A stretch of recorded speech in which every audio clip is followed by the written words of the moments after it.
Bonjour à toutes et à tous. Alors aujourd'hui, je vais vous proposer une recette de choux de Bruxelles. Alors pour ce faire, on va utiliser 500 g de choux de Bruxelles cru. On va utiliser une échalote ciselée, environ 20 centilitres de crème fraîche semi-épaisse, 200 g de lardon nature.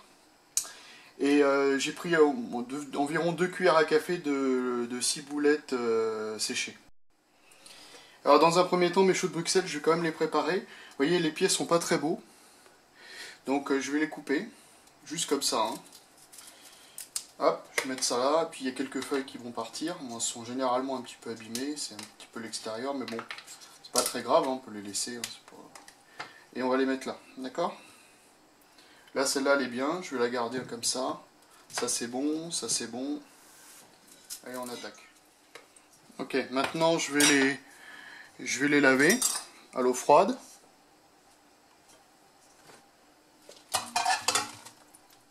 Voilà, juste comme ça, c'est bien. Je mets ma cocotte à chauffer, je mets un petit peu d'eau. Je mets mes choux de Bruxelles. Et je vais mouiller à hauteur. Voilà. Un petit peu plus. Un petit peu plus. Voilà. Je vais saler un petit peu.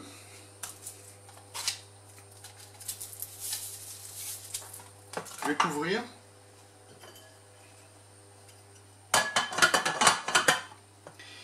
Ce qu'on va faire ici, pourquoi je mets pas beaucoup d'eau, je pourrais en mettre plus, hein, mais ça n'a pas d'intérêt, c'est que je veux concentrer les goûts, je vais récupérer l'eau pour monter ma sauce. Voilà, parce qu'on va faire une petite sauce avec les lardons, tout ça. Et donc je vais réutiliser comme une sorte de bouillon de légumes en fait, mais je vais juste récupérer le bouillon. Donc je mets vraiment un minimum d'eau pour concentrer les goûts. Voilà. C'est environ, je pense, une dizaine, quinzaine de minutes. De toute façon, il suffit de les prendre et de les piquer. Si ça rentre facilement, c'est que c'est cuit.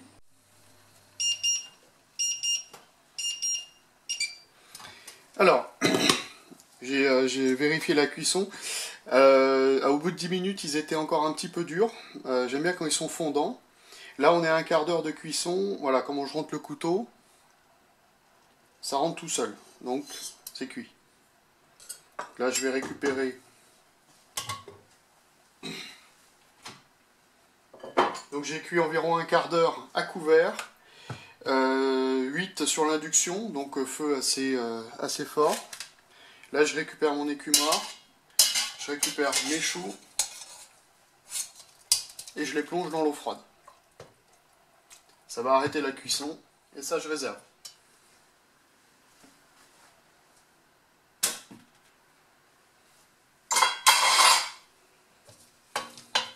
Ensuite, j'ai une eau très légèrement colorée.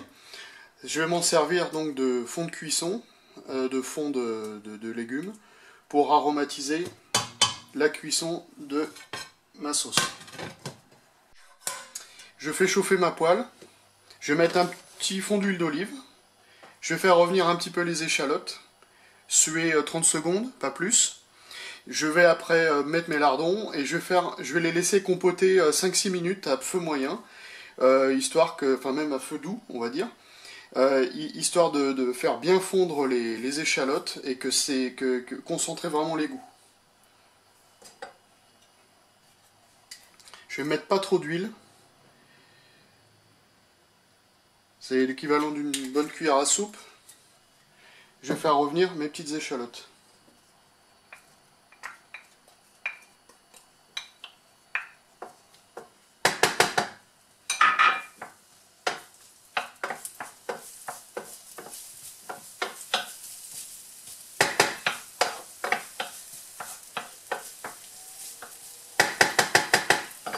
Je sale très légèrement. Faut pas oublier que les lardons sont salés. Hein. Et je vais poivrer.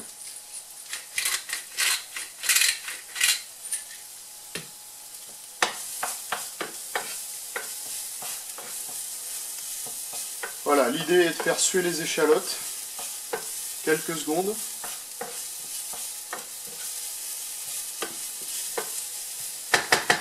Et là, je vais mettre mes lardons. J'ai pas mis trop d'huile puisque le gras des lardons va fondre aussi.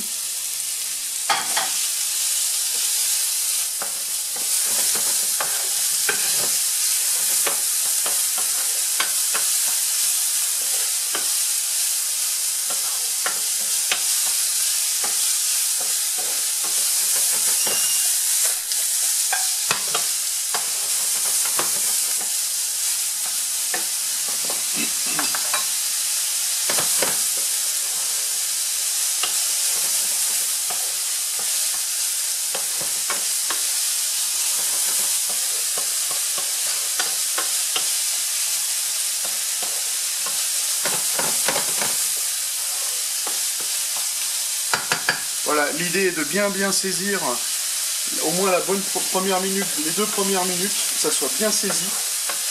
À la limite que la viande caramélise un petit peu. Et après je vais réduire l'intensité et couvrir avec soit un papier d'aluminium, soit une feuille de papier sulfurisé.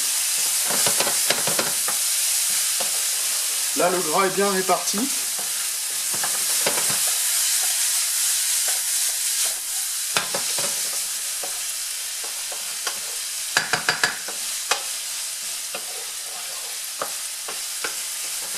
Je vais bien laisser saisir comme ça, bien à plat.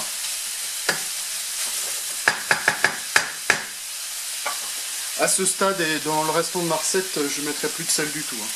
Là on est bien. Il faut savoir que les lardons c'est très salé. Je vais préparer ma feuille de papier. Je vais laisser encore 30 secondes caraméliser un peu. Et là ce que je vais faire, c'est que je vais faire un tas au milieu, comme ça.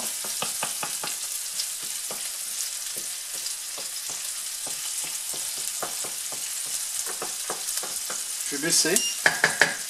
Je vais baisser à 4, 3, 4. Je vais être à 4, je peux être pas mal.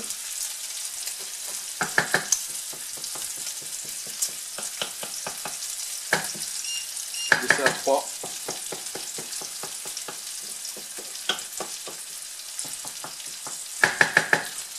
Et je vais couvrir. Je fais un petit trou au milieu.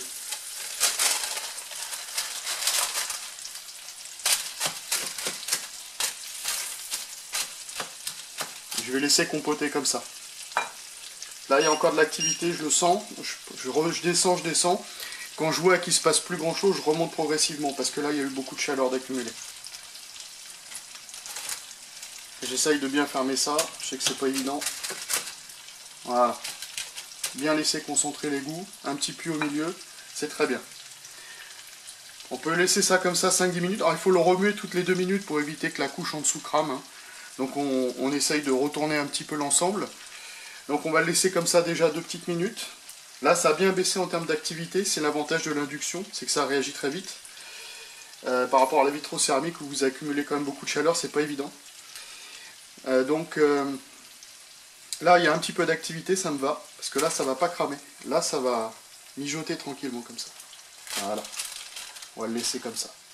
On va le laisser travailler. Et au moins pendant 10 minutes, toutes les 2-3 minutes, je retourne pour bien laisser compoter.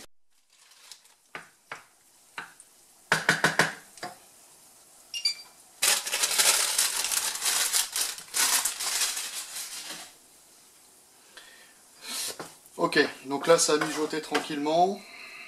Là il n'y a quasiment plus de traces d'échalote, elle a bien fondu. Ce que je fais, je mets ça, tout l'excédent de gras va être absorbé. Voilà.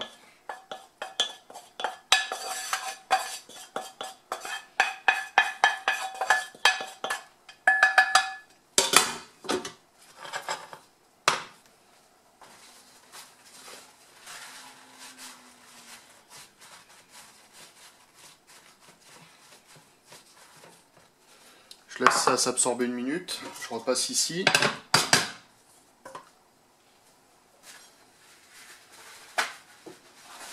J'enlève l'excédent de gras grossièrement, hein. Pas besoin de... Juste, voilà, histoire de...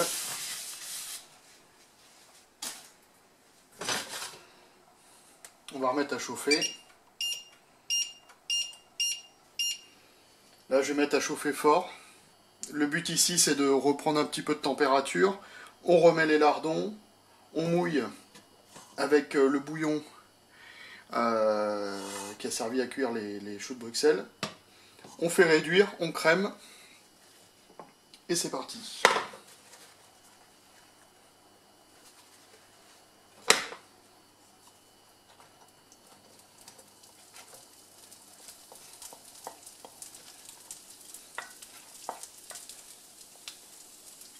Et là, on va mouiller.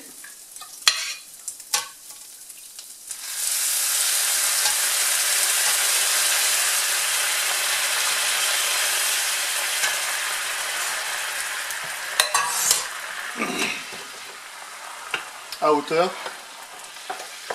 histoire de déglacer.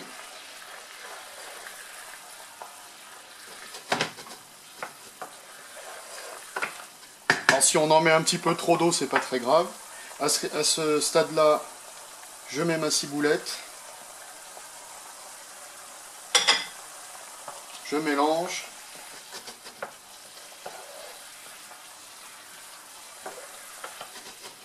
Au moment où je peux tracer un trait, je crème. Ouais, je suis bien là. Vous voyez, ça met un peu de temps à revenir. Je crème. Voilà, je mélange. Je laisse monter un petit peu à ébullition, pas trop fort. Quand ça monte, quand ça commence à monter en température, je redescends, j'égoutte mes choux de Bruxelles, je les remets dedans et je laisse réduire un petit peu. Et puis quand je vois que la sauce est moins liquide, c'est top. Pour cela, je vais prendre une petite cuillère, comme ça. Voilà, on va monter encore un peu. Il faut vraiment que ça... Pensez à remuer que ça colle pas au fond, parce que là, il n'y a pas beaucoup d'eau.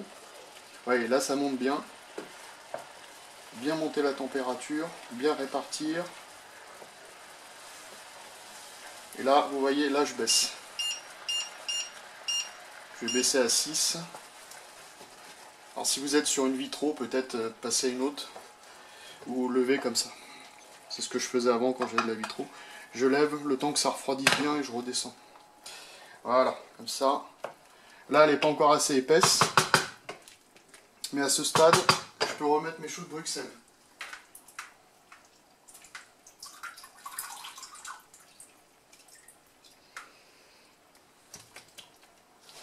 Je remue délicatement, pas trop les abîmer. J'ai remonté un petit peu la température parce que les choux ils étaient froids. Donc du coup, ça a baissé un peu l'ensemble. On va remonter un petit peu. Et là, le but, c'est d'enlever l'eau qui est en trop. Parce que vous voyez, la crème est très liquide. Moi, je voudrais qu'elle soit un peu plus consistante. D'accord ?